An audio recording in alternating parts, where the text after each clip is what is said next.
Assalamu alaikum wa rahmatullahi wa barakatuhu. Brothers and sisters, thank you so much for joining us. Welcome to this webinar, Firsthand Testimonies of Medical Professionals Returning from Gaza. First, before we start anything, as always, we will have Quran first by Sheikh Mohammad Zahid, inshallah.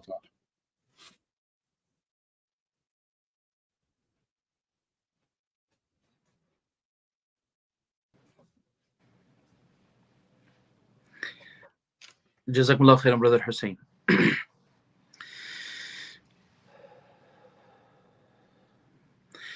أعوذ بالله من الشيطان الرجيم. بسم الله الرحمن الرحيم. رب اجعلني مقيم الصلاة ومن ذريتي ربنا وتقبل دعاء. ربنا اغفر لي ولوالدي وللمؤمنين يوم يقوم الحساب. ولا تحسبن الله غافلا عما يعمل الظالمون إنما يؤخرهم ليوم تشخص فيه الأبصار مهطعين مقنعي رؤوسهم لا يرتد إليهم طرفهم وأفئدتهم هواء. وأنذر الناس يوم يأتيهم العذاب فيقول الذين ظلموا ربنا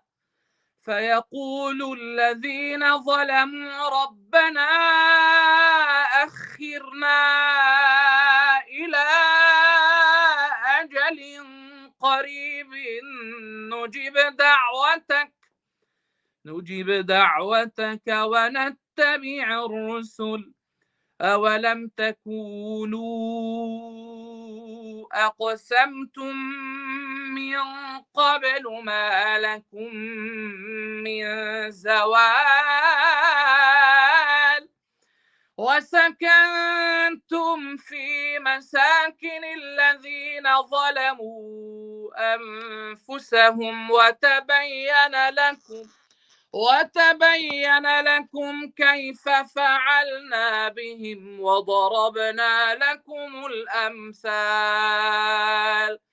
وقد مكروا مكرهم وعند الله مكرهم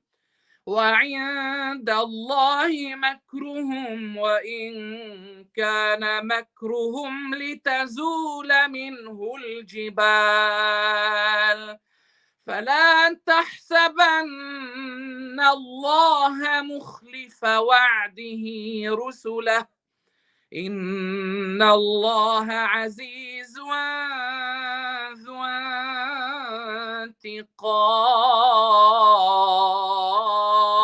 انتقام. صدق الله مولانا العظيم.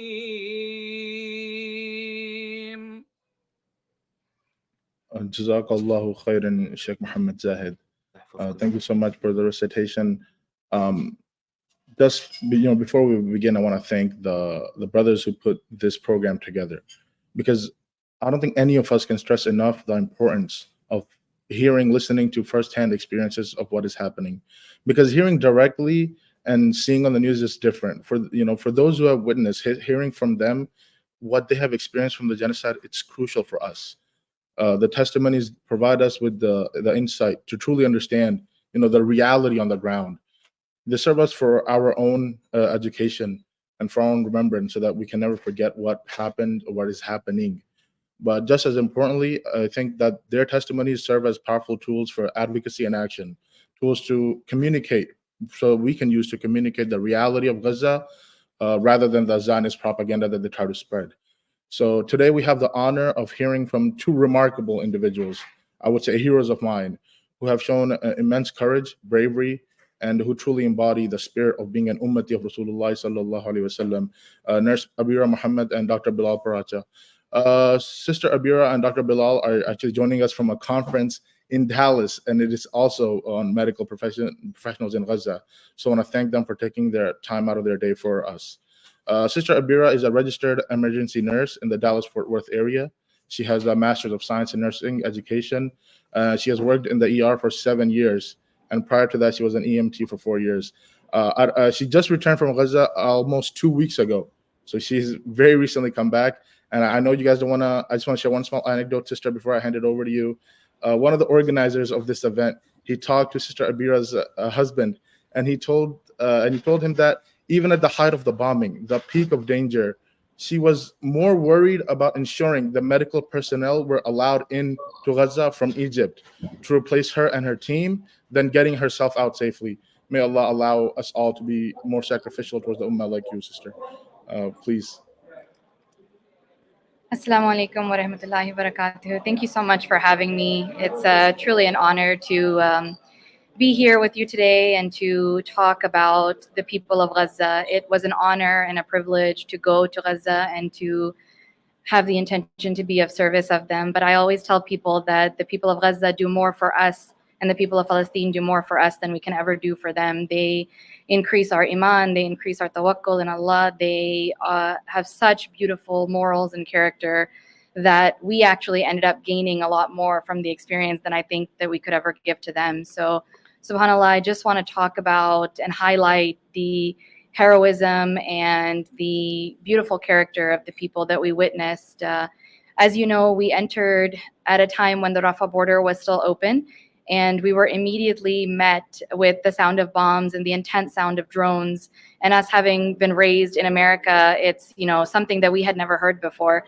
So as soon as we entered into Gaza, we were met with these sounds of bombs. And the people of Gaza said to us, they said this word that they say very often, they said tiglagish. And tiglagish means like no worries, or hakuna matata, if you will. So the fact that they, after 8 months of intense daily bombardment and having their loved ones killed, they're still able to have such humor and such levity in that situation. That was like our first 5 minutes inside Gaza was joking and laughing with our brothers and sisters. And the fact that we were able to spend so much time with them was such a privilege.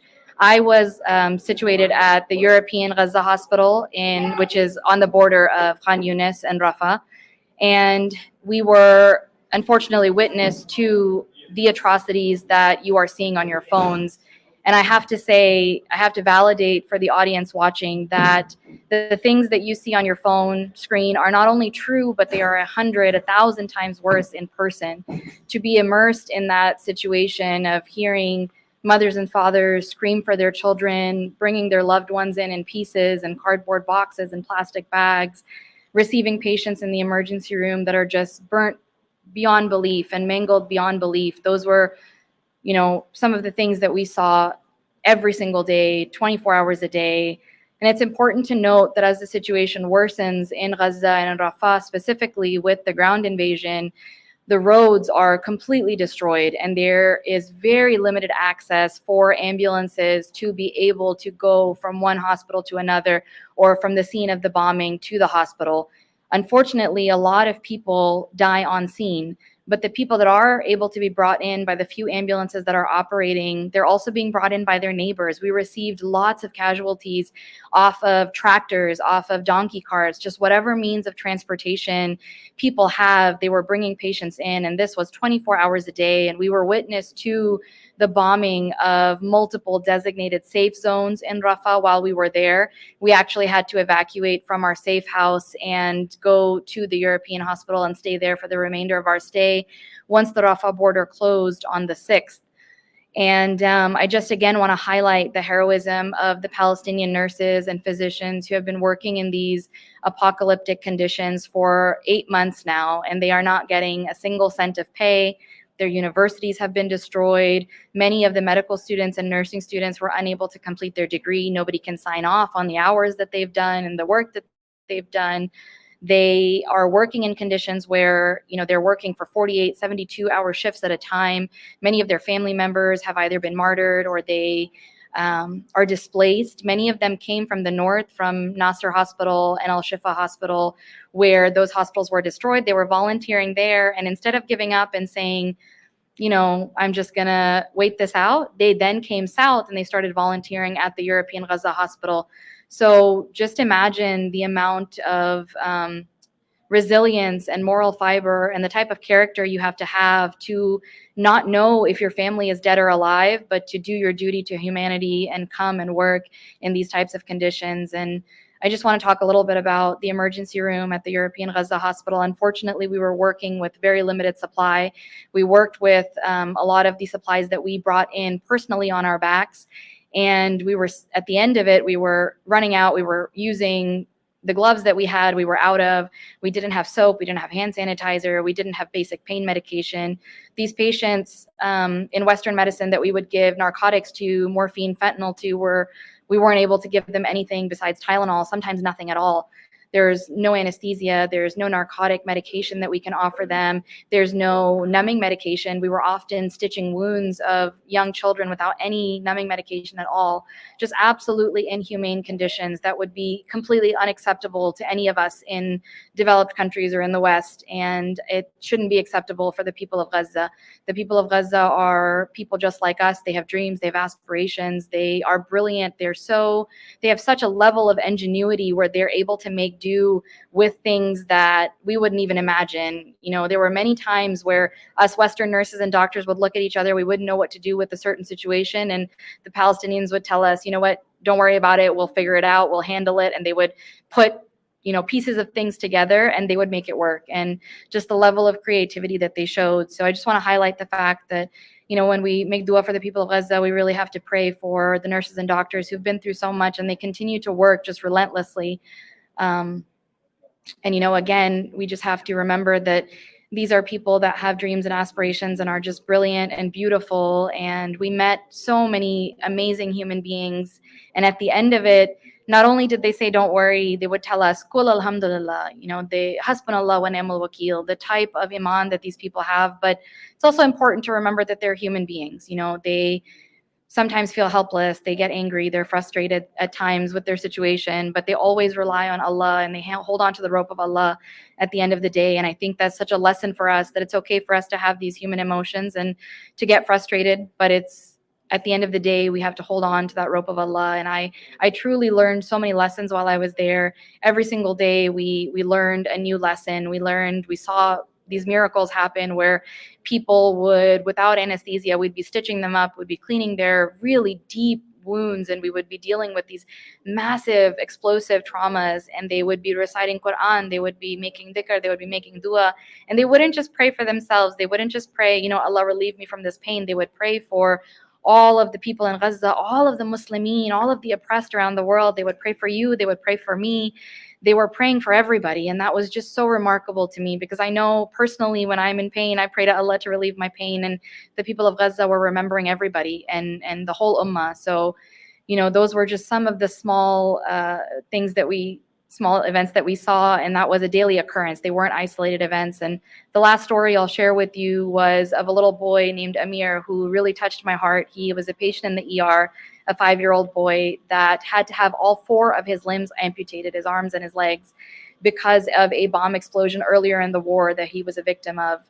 And when I went to follow up with Abir in his tent, him and his family were living in the grounds of the European Gaza Hospital. There were about 30,000 displaced people within the hospital. And when I went to go visit them, these people have maybe a liter of water for the whole week, and that's for cooking, for bathing, for washing, for doing their laundry. And as I was talking to Abir and his parents, Amir's mother invited me inside their tent for tea. And I just want us to think about, COVID 2020, when some of us, myself included, where we were hoarding toilet paper and we were so scared that we would run out of resources. And these people have absolutely nothing. And their character is like Rasulullah Sallallahu Alaihi Wasallam. I can't help but think of that hadith where you have one date and you share half of it. That is truly, truly the character that they show. It's prophetic character. It's the best morals of Islam that they exemplify. And I just want to end with the fact that while we are doing our action items and our advocacy for Palestine, we're raising our voice. If you can go, if you're a healthcare professional, I encourage you to go. I encourage you to bear witness and to volunteer for yourself and meet the beautiful people of Gaza for yourself. If you cannot do that or don't have the privilege to do that, I absolutely would say continue advocating, continue protesting. The brave students at the universities, continue doing what you're doing, continue calling your congressmen, continue to demand that a humanitarian corridor be opened, that the Rafah border be reopened, because at the moment there is no medical aid getting in, there is no humanitarian aid getting in, there are very few medical personnel being let in, much less than before. So we have to continue to demand an open humanitarian corridor. The situation is getting more and more dire by the day, by the minute. We have harrowing texts from our colleagues, from the friends that we made at EGH that are appealing to us and to the world. And just a gentle reminder for the Ummah that just like they see us on social media, we can see their struggle, that we need to continue amplifying, and they see us and they appreciate that we're amplifying their cause, and we need to continue to do that. I just urge that now is the time for action and not for apathy. And I hope that that benefited you in some way. Thank you so much for having me. Assalamu alaikum. Wa alaikum assalam, sister. Thank you so much for sharing your experience and for just doing all your work.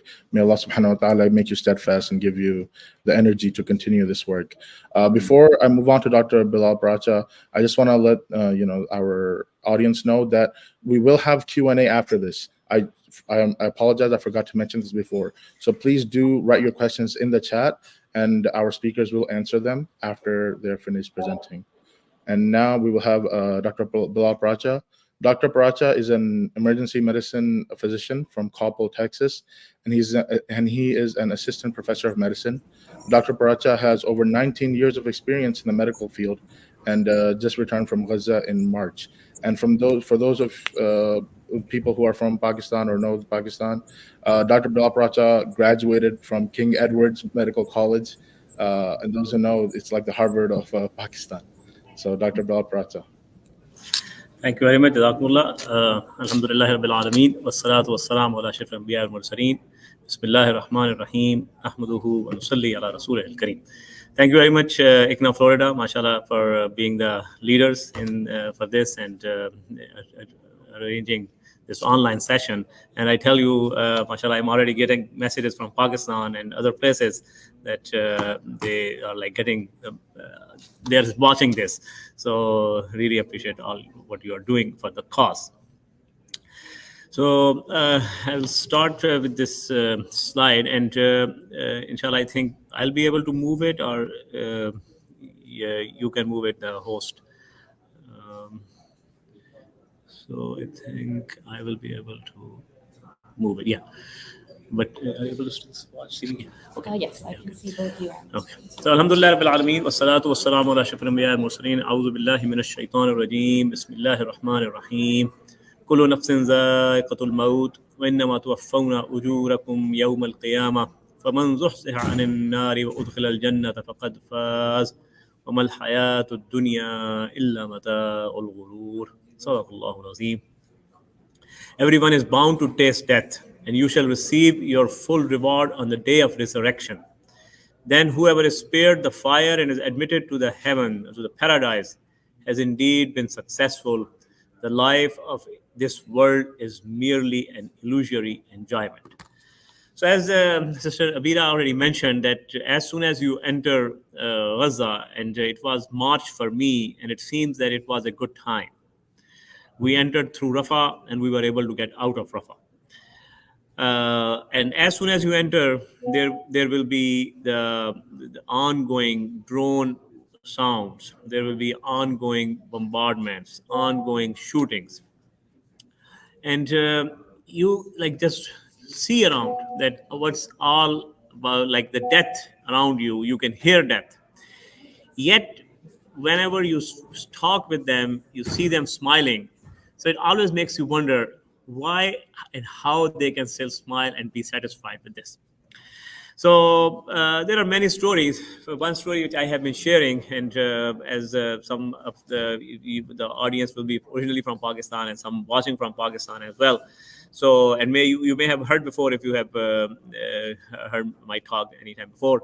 So when we were there one day, and I was in Aqsa Hospital, and that was also a coincidence. Aqsa used to say that, Inshallah, min al Mustashfa al Aqsa ila Masjid al Aqsa, which means that from this hospital, Inshallah, we should be able to go to Aqsa together victorious. So one day we were there in the middle of Ramadan, and I had noticed, and other people other doctors who had been there in Ramadan, they agreed with me that there will be increased attacks during the time of Suhoor and Iftar. So one family that were sort of like they got attacked in Nusairat camp, and they had about like 26 people of members of their family shaheed at that time, and multiple injured. So one of they're like multiple injured who were there in the ER. I was taking care of them, and there were like grandparents, grandkids, young, old, men, women, girls, boys, everybody. So one of the couple, the grandparents, I was taking care of them, and their son, he was sort of like their caretaker, and we were talking. So he came to me and he like sort of tried to talk in Arabic, and I could not understand fully. And he asked me then, where are you from? So I gave him the reply which I was telling people there, that Ja min al-Amrika, asli min al-Pakistan, mawlud al-Taif, wa dammi Falastini. But it means that I have come from USA. I'm originally from Pakistan. I was born in Saudi Arabia, Taif, but my blood is Palestinian. And then I say that I used to say that shoya shoya Arabi. So it was shoya shoya Arabi on my part, and shoya shoya English on his part. And we were talking and communicating. Then he brought another person, a little elder looking and sheikh type looking, wearing Pakistani type choga, like kameez and turban. And he came and smiling. He said, "Aap kahan se hain?" But it means that, where are you from? I said, "I'm from Pakistan. Where are you from?" He said, "I'm from Gaza." And I'm Ghazan, and I lived in Pakistan. I studied there in Islamic school, and that's how I know that I know Urdu. And then we were talking about Pakistan. We were smiling. We were laughing. That's how it is. In the middle of the ER, in the middle of the death, they find ways to smile. And then I asked him, like, how? What are you doing here? He said, "Yeah, this is my family here. This is my sister. This is my brother-in-law. That is my niece, my nephew. And yeah, this morning, my daughter got shaheed, my son-in-law got shaheed," just like that. And I was just looking at him and thinking that, how is that possible? That you are like smiling. And I said, like, Inna lillahi wa raji'un, I'm so sorry to hear that. He said, no, Alhamdulillah, hasbunallah wa ni'mal wakeel. That was the thing, hasbunallah wa ni'mal wakeel. Same thing, sort of like this was the hospital where I was, and then you see these kids, and you see kids there everywhere. Again, smiling, laughing, playing, be happy. And then these were the medical students. And the medical students, again, like their medical college was in North Gaza part. And I will show you the pictures later that those all colleges have been destroyed. Their all homes have been destroyed. They are living in tents. They're living in camp. But look at their faces. And I asked them, and before them, I asked the chairman of this ER department one day when I was standing outside, almost here, even further outside the hospital, and he was just walking by. And I said, how is that possible that during all this time, you guys are satisfied, smiling, and just happy looking? So he said, look, doctor, every night when we go to sleep, we go with the intention of istishhad, like shahada. We are ready for shahada. And every morning when we wake up and start working as this is the last day of our life, yet we have to give the best to this life. Same thing when I asked these students that do you have dreams? They said, yes. And I said, how can you still have dreams? And they said, they gave me the same reply as before that he gave me, that because every night we go with the intention that we can be shaheed, and every morning we start our life new. And then one morning, and we were just in a panel discussion here in the conference in Dallas, and all the doctors told that when you hear Quran, you will hear and listen the real spirit of Quran from in their prayers. So one morning, I sneaked out of the hospital. Just in front of there is a masjid. We were not allowed to go out because anytime you have to move, you have to get the clearance from Kogat, which is an Israeli entity. And otherwise, you are in a not in a deconflicted zone, and you can be attacked. Anyhow, one Fajr morning, I sneaked out and offered Fajr prayer there in the masjid. And there, this ayah which I recited in the beginning, that kullu nafsin za'iqatul maut wa innama tuwaffawna ujurakum yawm al-qiyamah faman zuhziha 'anil nari wa udkhila al-jannata faqad faz wa mal hayatud dunya illa mata'ul ghurur, that this world is nothing but an enjoyment of delusion. That where I got my answer, that how is that possible, that despite all that, they are satisfied because they have figured out that this life is nothing but an illusion, and the ultimate, our destination, our ultimate reward is in Jannah. Yet, as I mentioned, they have not given up their dreams in this life, and they are living the life in the best way possible. These are all fourth year, fifth year, sixth year medical students working there in the hospital without obviously any pay, because nobody is getting their any pay or salary. And they are even not, this time is not considered as their time, like sort of as a rotation of a medical, yet they are there just to serve their people. Quickly, like for example, this is a medical student and putting a chest tube there, and this patient, and you will get like a lot of obviously the trauma and injuries, and there will be like blood in their chest, and so the chest tube is a life-saving thing. And during all this time, so to see how in with how much passion she's looking at it, then this other medical student there, and despite all the situation, they were so committed to learn and be like sharp in their practice. So if after these medical students, I got other medical students coming complaining to me, with laughing that, oh, you taught somebody this, and you did not teach us. So that was so amazing to see how, again, they're living the life in the best way possible. This is one of their medical colleges, I think International Islamic Medical College or International Islamic University. This was it before. And this is very important. I myself, when they used to ask me, how did you find Gaza? I said, honestly, I did not think that it looks pretty well-structured city, town.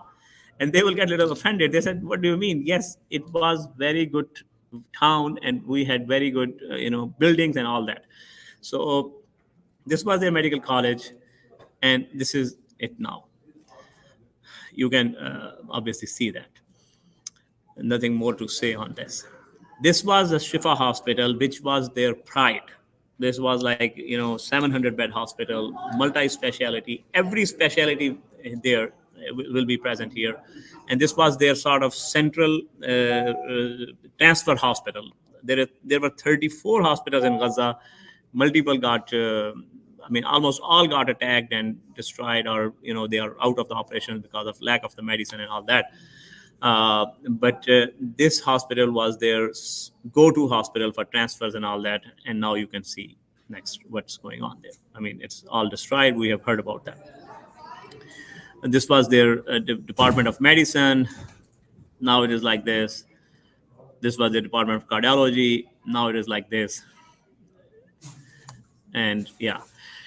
Quickly, I will go back and show you this Aqsa Hospital that just got a text few days ago from the director of nursing director there, and he mentioned that they are closing down the operations here except ICU and neonatal ICU, because they are running out of the fuel and running out of the electricity. And this was out of only two major remaining hospitals, European General Hospital and this one, which was still functioning, because as I showed you, Shifa is gone. There was another hospital, Nasr Hospital gone, multiple big hospitals. There are few small hospitals which are trying their best, but we can imagine what situation they can be in. So he mentioned that this is this hospital is going to close. And then next day, in a couple of days, this Rafah massacre happened. And I was just thinking that those 45 or 50 got shaheed, and numbers are always much higher than which are reported. But what about those many burnt and injured patients who have nowhere to go now and nowhere to get treated? So obviously we can imagine much worse the outcome if they are, alive, or most likely shaheed as well. And then and then we go further.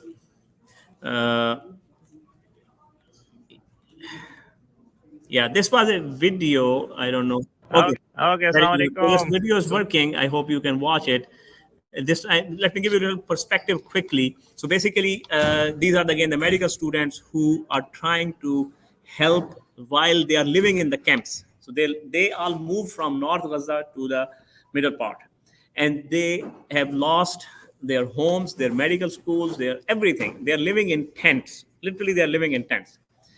But they said that we want to establish a clinic in our camp. And I said, yeah, we have some supplies.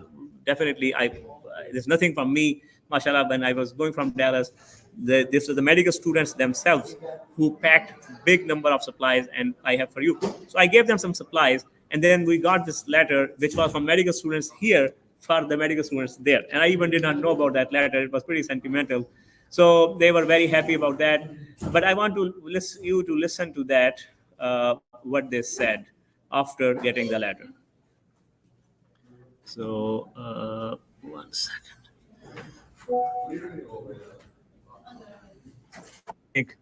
Close to their home and other communities. So we just sorted out a lot of things which can be helpful. And at the end, we found this letter, which I even didn't know that. Yeah, it's a very nice letter. It's a very nice letter. I'm so grateful with So what I say? for all your efforts, all your kindness, and all your warm speech and warm. I will cry. Also the love and Okay. all of your support. We are deeply grateful. Yeah. Mashallah. And really, Love you. Thank you. We Thank love you. you very much. Thank you very much. Thank you. We will be always praying for you. Inshallah. And then as Thank you very much. I don't give up.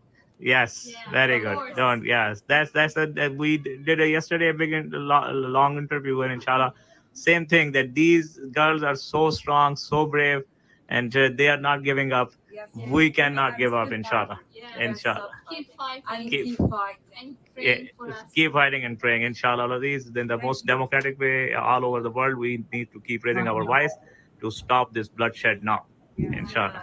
Okay, inshallah. I will talk more about this. Okay, assalamu alaikum. So 1 second. So if we go, yes. So this is quickly a history of occupation. Just again, I want to tell you, you all know this. I know that the October 7th was not the start, and inshallah, ceasefire at any time is not going to be the end of the sufferings. This is a long going on occupation, apartheid, and whatever we can call it, it is there. And we need to know what they are standing up and what we need to stand up. Yes. So this is where I wanted to show you, and this was the last day. But before that, I want to tell you what we need to do. So this is sort of we hear and we, talk about them. They're mashallah big iman, this, that. But then what we need to do? We need to know that still they are human beings. Obviously, it's 8 months of complete blockade and this ongoing suffering and death and bloodshed and everything. So obviously, they are human beings. There has to be a limit of everything. So what we need to do, number one, inshallah, if we are donating a lot, but make sure that we now donate to the right place where it is actually going to affect. For example, here we have an organization, Heroic Hearts, who are inside Gaza for many years. And right now they have multiple kitchens working, they have multiple medical clinics working, and other They are like one of the doctors whom I work with is working with their clinic now, close to Ox Hospital. They are working as mini ERs. So we need to keep them in mind, as well as Helping Hand, who are working through Jordanian army and sending supplies there. Al Khidmat from Pakistan, Med Global, with whom I went. So those are organizations we need to understand that they are there. Number two is as I have showed you this video, that after getting those supplies, they did not say that, oh, please keep donating for us, or just please keep praying for us, and that's good enough. No, they said, keep fighting for us, keep standing up for us. And they told at different time everybody that when you are standing up there, we are getting motivated here. Somebody told me that somebody said there that Columbia, when those were going on, those Columbia University protests, at that time there were lesser number of attacks there. It was much more peaceful as it could be during that time.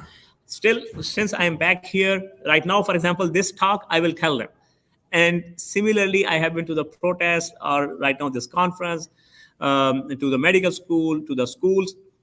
I share pictures with them, and they become so happy about it that I feel embarrassed.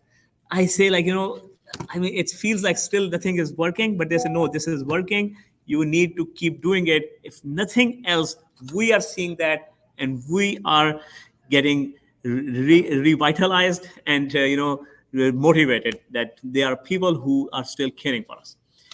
And number three thing is that what we sort of like, what we need to do and what we need to keep in mind, I will tell. But before that, I tell you what three things they are living for. So number one thing is, as we mentioned before, that they know that their place is in Jannah, and this life is nothing but an illusion. So always they have Jannah in mind. But number two thing is that it does not mean that they have given up life. Everyone has their personal goals and personal dreams and personal destinations to follow. And that is what they are living the life in the best way possible. This is the nursing director there, this is the hospital director, and everybody. So they are trying their best, while this nursing director, we were in Deir al-Bala, and his family was in Rafah living in tent for 5 months. And he's living in the hospital working. And see, no signs of frustration, tiredness, or anything on his face. And everyone has the same story. But the third thing which I need you to know, that what we need to keep in mind always, that what they are living for as a collective nation there, as a collective ummah. And that is what you see in the background, the picture, and I will show you more clearly, Al-Qudsu Lana. And when I talked with the students coming back and I told them that this is what I'm telling, they said, yes, people need to know that together we are living with this destination, that Al-Quds belongs to us. Not because we are chosen people, not because we have some special passports, not because we have been like, certain kind of certain prophet we only believe in, but because we believe in Allah, but because we believe in all prophets, and because under us, the whole world, irrespective of their religion, their race, their color, they lived most peacefully for centuries. And inshallah, when Al-Quds will be back to us, when it will belong back to us, then there will be peace not only there, but all over the world. That is what we all have to live together as Ummah. Wa akhiru da'wana, alhamdulillahi rabbil alamin. Subhanallah. That's really all I can say. I had something written for this, but seeing their resilience, and Jazakallah khairan, Dr. Bilal, for sharing, taking videos and taking pictures. Seeing the Ghazans' resilience, their steadfastness, subhanallah, is just amazing. And may Allah reward both of you guys for being there. Inshallah, now we will have the Q&A. A lot of you guys have been posting questions throughout, and we'll go in order, inshallah, from earliest. And okay, Sister Abir is here too. And okay, so Sister Abeerah, there's one question posed to you, the first one. Can you tell us about how the parents felt about their children, and what you did to help them? Absolutely. So, the children, they're there's a lot of displaced families. There's a lot of children within European Gaza hospital and the tents around where they're the only surviving members of their family. So this was a really difficult situation for us to even bear witness to, because a lot of the time you would ask these children, you know, where are your family, where is your mother, where's your father, and they wouldn't have any. So they are living in the hospital in this really difficult situation. As far as how are the parents feeling about it, they, like Dr. Bilal highlighted, these are human beings at the end of the day, right? So they have very valid emotions. They feel intense grief and sadness and anger at the situation. But the thing that differentiates the Gazans and the Palestinians is that at the end of the day, they know that this is the qadr of Allah, and they know that they are holding on to the rope of Allah, and they know that this is their qadr, and that they take pride in the fact that they are, you know, the people that were chosen for this really difficult test. And so they do hold on to that. That does give them a sense of relief, I guess, in a way. But at the end of the day, they are human beings. This is an extremely, extremely horrific situation that no parent should have to live through. I mean, like Dr. Bilal highlighted, we were there at different times in different hospitals, but we saw many of the same things. People come in and saying, you know, one man came in and he said, you know, I have to go bury my children. Can I just come back later to be treated? So that was a common daily occurrence where people, you know, would leave the ER to be treated for their condition, and then they would go have to bury their family members. So it's a horrific situation, and we need to continue to advocate for the fact that these are human beings. These are not, you know, they have incredible iman, but at the end of the day, they still are human and they deserve to live in peace just like any of us do. So, you know, it's difficult for the parents, but at the end of the day, they have that tawakkul and that qadr that gets them through, I would say. Okay, Jazakallah khairan. Next question I'll pose to you, Dr. Bilal. The Ghazans see our protests and such, but how much does it like truly affect them? Do they feel our support? Like, is it meaningful, or should we just be giving money? Is our charity like the only thing that like?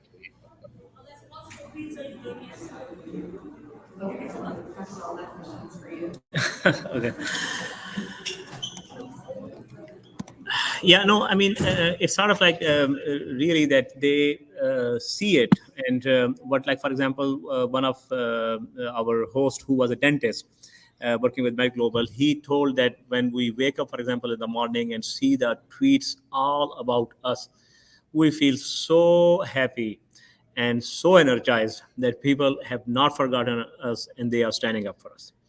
And similarly, for example, the students' protests when were happening, they like literally were feeling that this is the revolution happening in front of their eyes. So yes, they, and as I said, like sort of when I share my little talks and things like that, like they are always so thankful that you all are doing these things, which make us feel that world is still standing up for us, and inshallah that will bring the change. Jazakallah khairan. SubhanAllah, I guess this means that we not only need to continue, we need to increase our work. Somebody else asked, did a specific moment, was it like one thing specific, did it motivate you guys to go to Gaza, or was it like the overall, obviously like not October 7th, was like a specific thing you saw? We'll go Dr. Abeerah and then Dr. Bilal. Sister Abir and Dr. I think for me personally, like many of you, I've been advocating for this cause for a very long time as a student and as an adult in my adult life too. But when the October violence started in Gaza, I was watching videos on my phone, like many of you, feeling helpless. And I was seeing specifically videos come out of the emergency room, and I'm an emergency room nurse. So I was seeing just the apocalyptic conditions that these nurses and doctors were working in, and seeing patients on the floor and their family members holding their IV drips over their head. And I just thought to myself that, you know, I have this position of privilege where I don't have small children at home. I have a flexible job. I have the resources to go. And, you know, how will I stand in front of Allah subhanahu wa ta'ala on the day of judgment if I didn't offer the very little skills and knowledge that I have? And while I was watching these videos from the emergency room, I just felt like maybe there was something small from my experience that I could use to help them. And that seed kind of planted in my head, and I just kept making dua for it. And when we make an intention to do something good, I'm a testament to the fact that Allah facilitates that for us. So, it's just about making your intention, no matter what that is, even if that's sharing a post or going to a protest or donating. If you make your intention fi sabilillah, to please Allah, then inshallah, Allah will facilitate that for you. So I would say, just like many of you watching these videos and pictures come through my phone was kind of motivated me to act. Okay. Dr. Bilal, your thoughts about this? Did like a specific moment motivate you to go to Gaza, or was it just the overall sense of wanting to help? We can't hear you, Dr. Bilal. You're muted. Yeah, sorry. Yeah, that's an interesting sort of story. Since the war began, it was my wife who was saying that why you're not going yet. So we were like talking. I said, "Do you understand what it means? It can mean death." So she said, "No, inshallah, no problem. Go ahead, Bismillah." So and I said, like, nobody's taking me. How I go? So I had been trying with multiple organizations. So finally, alhamdulillah, in January, yes, it was February. Yeah, we were going to go March. So it was, I think, middle of February, and we were sitting in Panera Bread. And recently, we found out that it is also on boycott list. At that time, we didn't know. But in any case, we were having coffee there, and just like sort of I got the email, and they said, like, we have been trying to reach you for 2 weeks. Like 2 weeks ago, we sent you. We are going in 2 weeks. You want to go? So I just like sort of replied there and then. I said, yes. And then I told my wife, I said, okay, I'm going. She said, what? I said, what are you talking? Like, you had been asking me to go, and now you're like, oh, no, I didn't think that it's going. Like, it's real. Now they're inside with their tanks and all that. I said, inshallah, Allah will make it easy. And then we talked with our kids, and basically every Friday we go for coffee, and so we like talked and discussed, and we discussed about death. And again, my son who understands, so alhamdulillah, it was not bad. Then coming the phase of like telling the parents, and there again it was very interesting, and my wife like sort of encouraged to talk. That my mother was just like that. Okay, Bismillah, go. Nothing else. And my father was little, worried that, are you sure? What do you mean, really? And all that. He said, don't you have to take your parents' permission? I said, that's what I'm doing. I'm asking you. So, but and that is one important thing which is worthy of a whole talk itself. That there in Gaza as well as around the world, I really feel, and this, by the way, this thing when I told our Med Global founder who was with us, who is a non-Muslim, and he said that he's thinking about converting to Islam. And then he asked me these things, that, your wife, your parents, and I told them this thing. I said, like, no, my wife said yes, and my mother said yes. So he said, wow, you guys have like, strong ladies, strong women. And obviously, we can see Sister Abeerah. We had Dr. Hina with us, and many other doctors and other people who were there. They said exactly the same things, that our wives and mothers sort of encouraged us to go. So what I was going, and then in Gaza, I like felt it and I saw it, that the fabric of the society and the strength is there because of the sisters there. They are playing the fundamental role in keeping the emotions intact and keeping the spirits high. Yeah. It does not mean that they are not crying. If there are deaths, they will be crying. Obviously, they are human beings, and there will be tears of sorrow. Yet, there will be no words of complaint. There is pain, but no complaint. And similarly, all over the world, the Muslim as well as I would say non-Muslim women are playing a crucial role for this whole movement to go. So yeah, just that was not your question, but just saying that this, mashallah, sisters are playing a fundamental role all over the world as well as very important. Subhanallah. May Allah bless your guys' families too for supporting you. Sister Abeerah, somebody asked, can you highlight a little more of how the children are coping with this? Sure. So I think it's important to remember that the children have not been in school now for almost 8 months. and they are lacking any sort of mental stimulation from that point of view. And the little social interaction that they're getting is just whatever is happening within the hospital or within the tent. So we, tried to interact with them as much as we could. Of course, they're children, so it's hard for them to, cope with things at times. However, the children of Gaza are something special. Like Dr. Bilal mentioned, they have these strong female figures and these strong parents that have instilled in them this love of Quran and this tawakkul in Allah. And they actually understand more of the political landscape than I think children anywhere do. So that's important to keep in mind. But I will say that the children that were in the hospital gave us so much love and interacted with us constantly. And they have such good manners. Every time we would walk from one department to another, they would say, Sabah al khair, Assalamu alaikum, how is your day?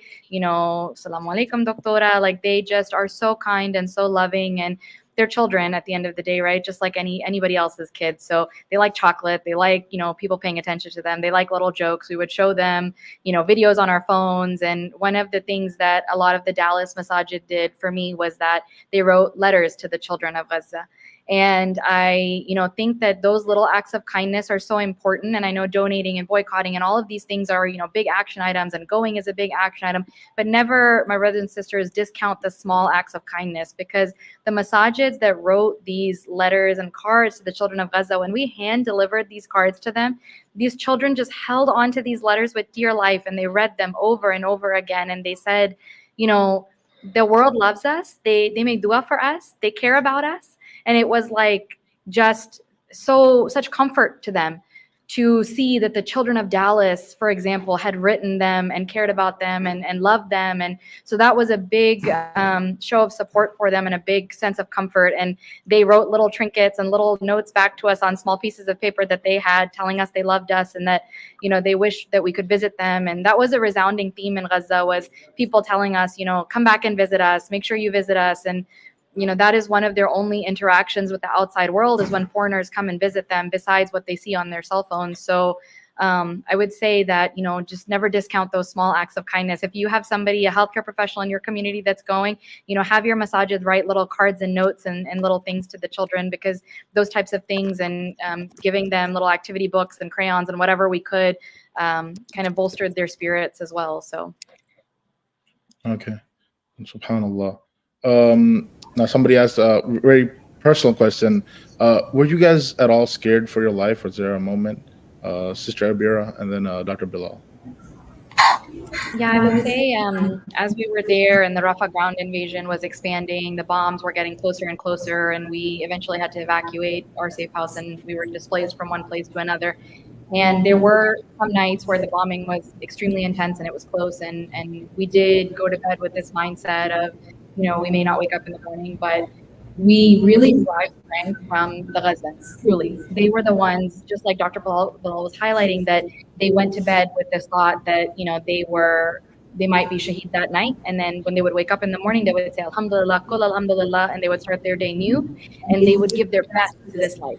So we really gained inspiration from that, just seeing the tawakkul that they had and the sakina that Allah put in their hearts. We gained inspiration and comfort from that. And then when we would get up in the morning, we would say Alhamdulillah, and we would go to our jobs and we would work, and we would try to give it our best and give it our all, because they've been working in these conditions for 8 months. So we didn't have an excuse just being there for a couple of weeks, and so I definitely think we derived strength from them. But yeah, there were definitely, there's no place in Gaza that's safe. Even the safe zones are being bombed indiscriminately. So there's no such thing as like a safe house or a safe zone in Gaza at all.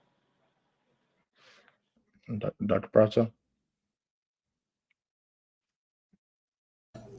Yes, generally speaking, like sort of what we said, like it was a false sense of security, or we should not say false, maybe it was like the spiritual sense of security that inshallah everything is all right. But there were some times, due to all that ongoing attacks and ongoing thing, like you feel like that maybe that is going to be it. And just like that feeling will come. But as Abeerah mentioned, that it will be very short-lived.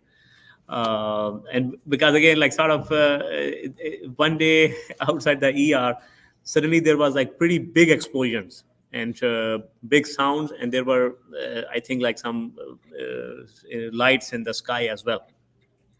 So rather than everybody running inside, they ran outside, and I ran outside too to watch. And then they were sort of like laughing with each other, saying in Arabic, which meant that, "Oh, don't worry, it's just a firework." So just like looking at it, they were like sort of laughing and making it easy.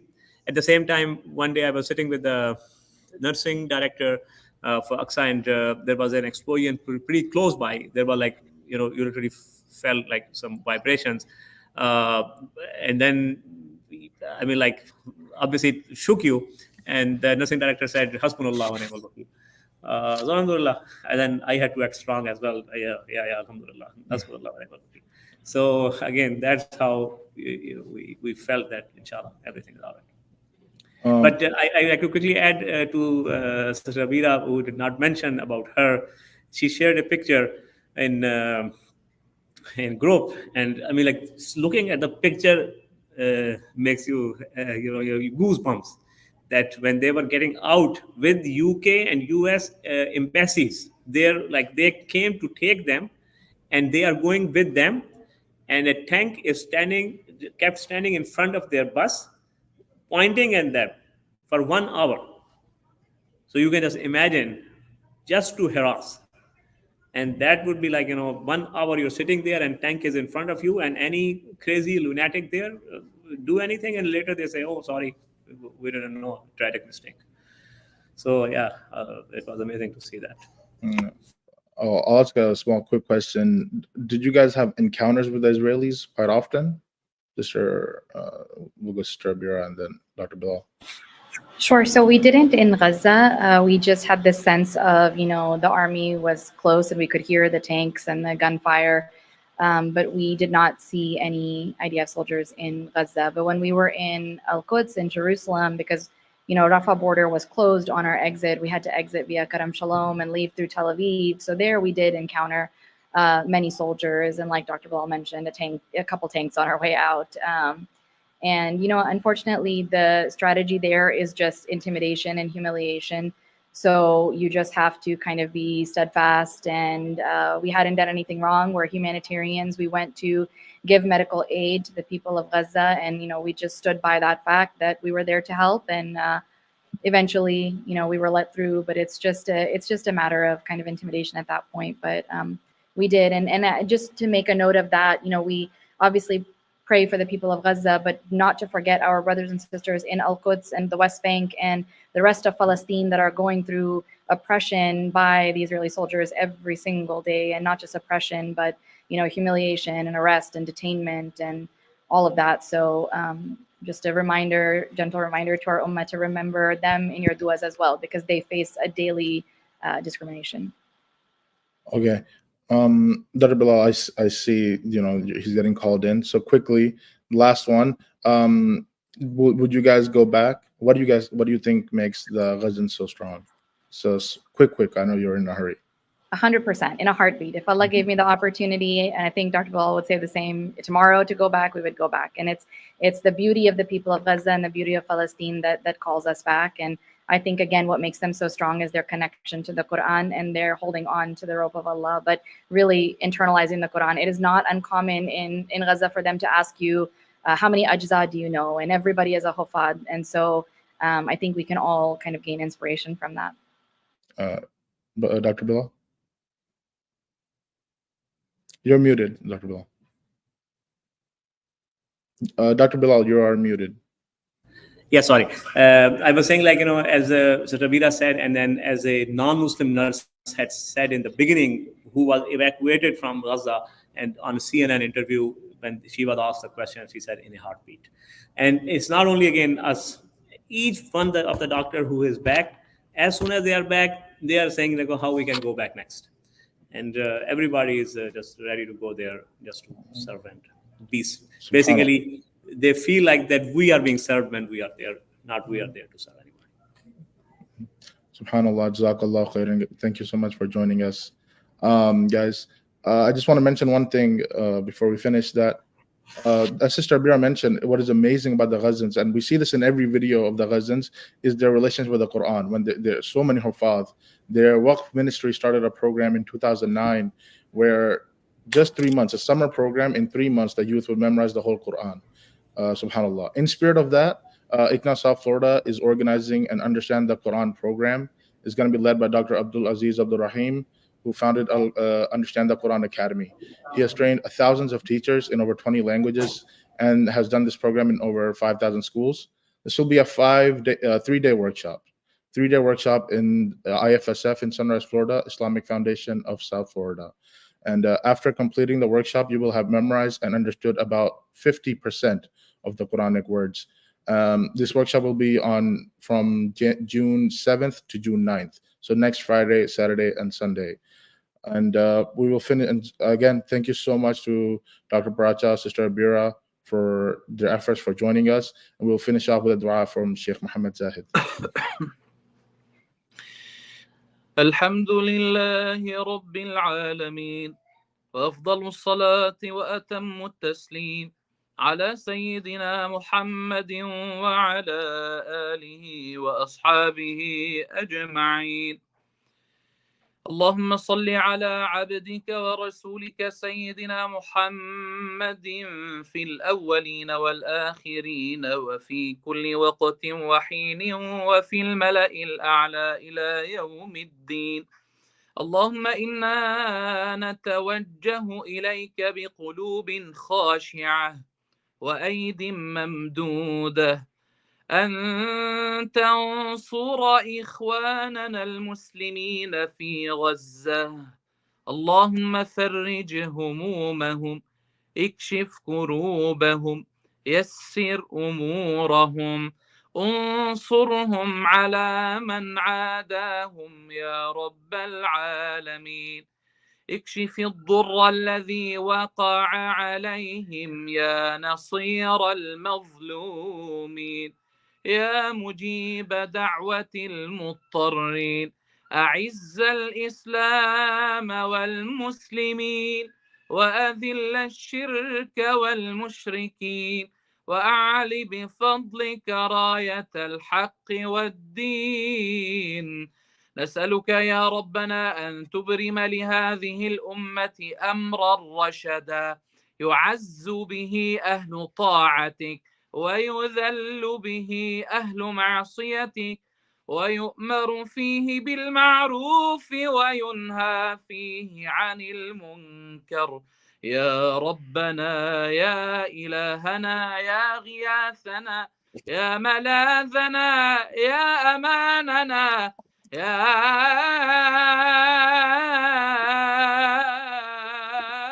الله، اجزي أخانا الدكتور بلال خيرا وأختنا عبيرة خيرا على ما قدمت من جهود لإخوتنا المسلمين في فلسطين، واجزي أخانا حسينا على تقديمه يا رب العالمين، واجزي أهلنا وإخواننا من آل أسد يا رب العالمين. اللهم واجزي يا ربنا إخواننا في إكنا، واجزهم عنا كل خير، وبارك بهم يا رب العالمين، ووفقهم في أعمالهم يا أكرم الأكرمين يا الله. صل اللهم وسلم وبارك على سيدنا محمد وعلى آله وأصحابه أجمعين، والحمد لله رب العالمين. Ameen. Ameen. Jazakallah khairan, Sheikh Mohammad Zahid. Jazakallah khairan to Sister Abeerah. Jazakallah khairan to Brother Dr. Bilal Piracha. And thank you so much. Jazakallah khairan to all our attendees, all the brothers and sisters. Thank you so much for joining us. And I hope you gained as much as I did, and inshallah even more. And you guys just saw it pop up on the screen. Inshallah, we'll put it back up. This is this will be understanding the Quran and Salah course. This will be on June 7th, June 8th, June 9th. It's in person, at IFSF in Sunrise, Florida. Inshallah, you can sign up for the program. Just type in bit.ly/understand the Quran, all one word. Okay, inshallah, see you guys there. And assalamu alaikum wa rahmatullahi wa barakatuh.